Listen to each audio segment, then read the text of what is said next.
লিমপুর ১৪ নং চত্রা ইউপি থানা পীরগঞ্জ জেলা রংপুর।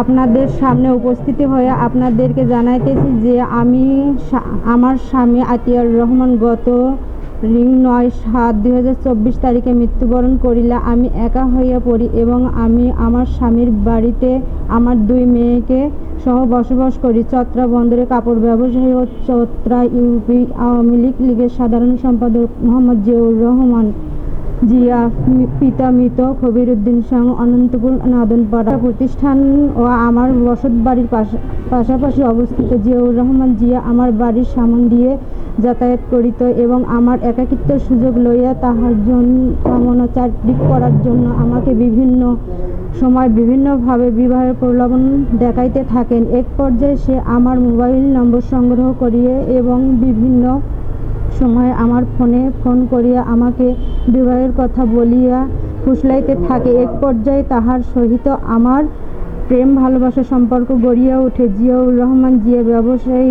করার এবং সে গভীর রাত পর্যন্ত তাহার দোকানে ব্যবসা করিয়া গভীর রাত হইতে দোকান বন্ধ করিয়া আমার বাড়ির ঘরে প্রবেশ করিয়া আমাকে বিবাহের প্রলোভন দিয়ে আমাকে ইচ্ছার বিরুদ্ধে আমার সাথে একাকিত্ব দিন শারীরিক সম্পর্ক করে। এভাবে জিয়াউর রহমান আমার সহিত শারীরিক সম্পর্ক করার এক পর্যায়ে আমি তাহার বিবাহের কথা বলি।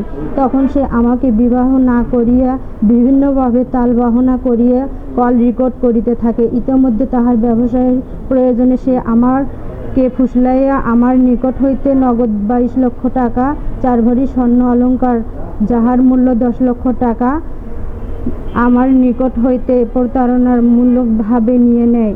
১২/২/২০২৫ তারিখে সে আমাকে নিয়ে গাইবান্ধায় জজ কোর্টে যান এবং ২০ লক্ষ টাকা দেনমোহর ধার্য করিয়া আমাকে বিবাহের কথা বলিয়া ১০০ টাকার ৩টি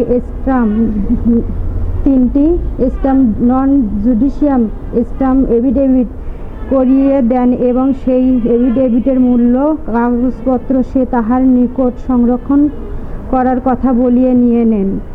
পরবর্তীতে আমি জিয়াউর রহমানকে বিয়ার রেজিস্ট্রি সহ আমাকে সামাজিকভাবে স্বীকৃতির কথা বলি স্থায়ীকে নিয়ে রেজিস্ট্রি ছাড়াই আমাকে মৌলবিকভাবে বিবাহ করান।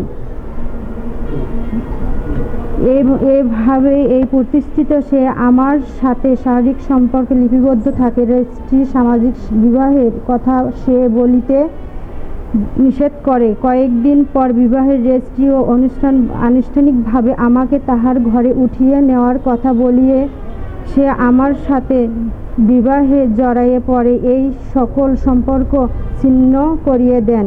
এক পর্যায়ে সে আমার বিভিন্ন ধরনের হুমকি ধামকি প্রদান করিয়া চলিয়ে যায় এবং আমার সহিত যোগাযোগ পুরোপুরি বন্ধ করিয়ে দেয়।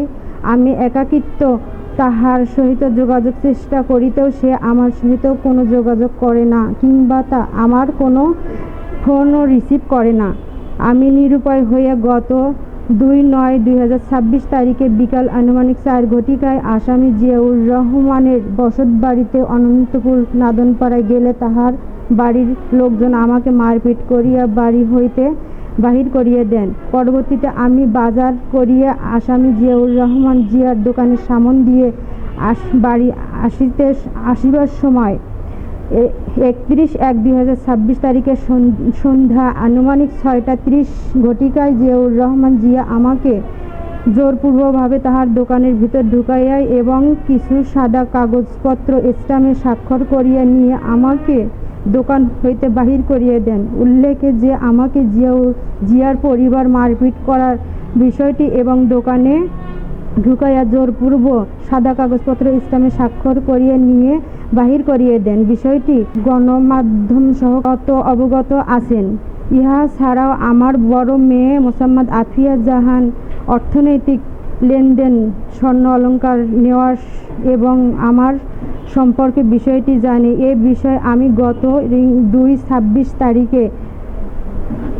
তারিখে থানায় একটি অভিযোগ দায়ের করি। পাশাপাশি প্রেস ক্লাব উপস্থিত সকল সাংবাদিকের কাছে ন্যায় বিচারের আবেদন করি। ১৮/৬/২০২৬ তারিখে হাসপাতাল হইতে ছাড়পত্র নিয়ে আপনাদের সামনে হাজির হয়ে আমাকে ন্যায় বিচার পেতে আপনাদের সহযোগিতা করিবেন।